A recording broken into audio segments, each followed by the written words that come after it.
بسم الله الرحمن الرحيم نحمده ونصلي ونسلم على رسوله الكريم أما بعد فأعوذ بالله من الشيطان الرجيم بسم الله الرحمن الرحيم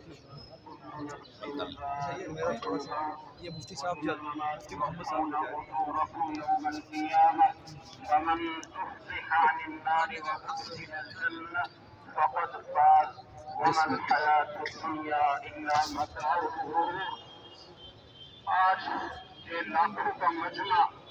اس شخصیت کو رخصت کرنے کے لیے جمع ہوا ہے جو یہاں موجود اور ملک بھر میں موجود ہر طالب علم، ہر عالم، ہر مدرس، ہر واعظ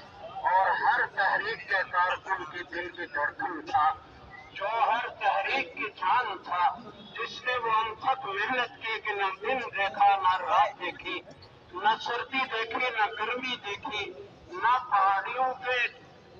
کٹھن سفر کو دیکھا، نہ ٹوٹی پھوٹی سڑکوں کو دیکھا۔ اس نے ہر ایک کے پاس پہنچ کر اس کے سر پر دستے شفقت رکھا، ہر تحریک کی رہنمائی کی، ہر تحریک کی قیادت کی۔ 22-25 ہزار مدارس میں سے ہر مدرسہ جسے اپنا سرپرست سمجھتا تھا، جسے اپنا مشفق سمجھتا تھا، ہر کارکن جسے اپنا مربی سمجھتا تھا، آج ہم اسے رخصت کر رہے ہیں۔ ایسی جامع صفات شخصیت میں نے اپنی زندگی میں نہیں دیکھی۔ میرا 40 سال سے زیادہ کا ساتھ رہا، طالب علمی کے دور سے لے کر میرا بچپن تھا، اور وہ اپنی 20-25 سال 26 سال کی عمر میں پڑھنے کے لیے تشریف لائے تھے۔ انہوں نے ہماری تربیت میں ہمارے اساتذہ جیسا کردار ادا کیا تھا۔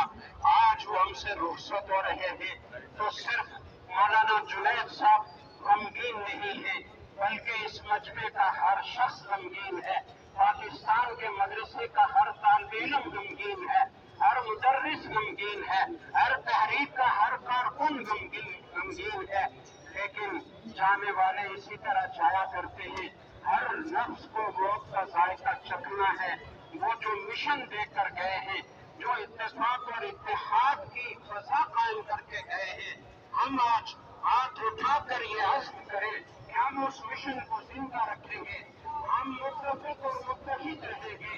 ہم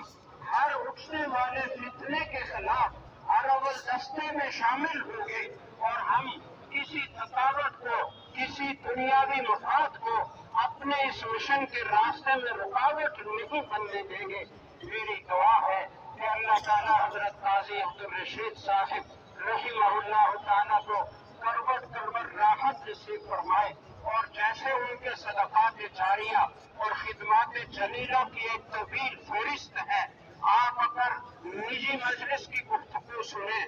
سازشی لوگوں کی سازشوں کو سمجھنے کا شعور اگر دیکھیں، آپ اسٹیج میں بے باکی سے پورے اہل حق کی ترجمانی کو دیکھیں، تحریک کی قیادت کو دیکھیں،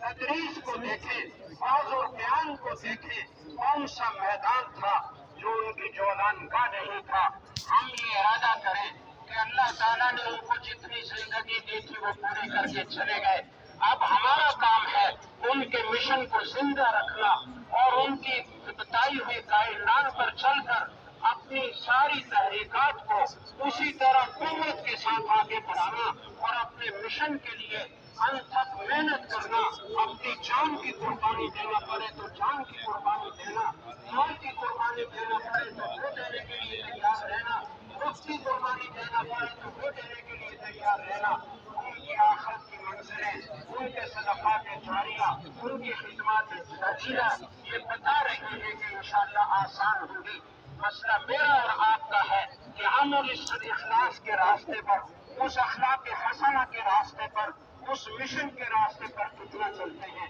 اللہ ہمارا حامی اور ناصر ہو اور ہمیں توفیقات سے نوازے۔ وآخر دعوانا ان الحمد للہ۔ سر 1 منٹ کے لیے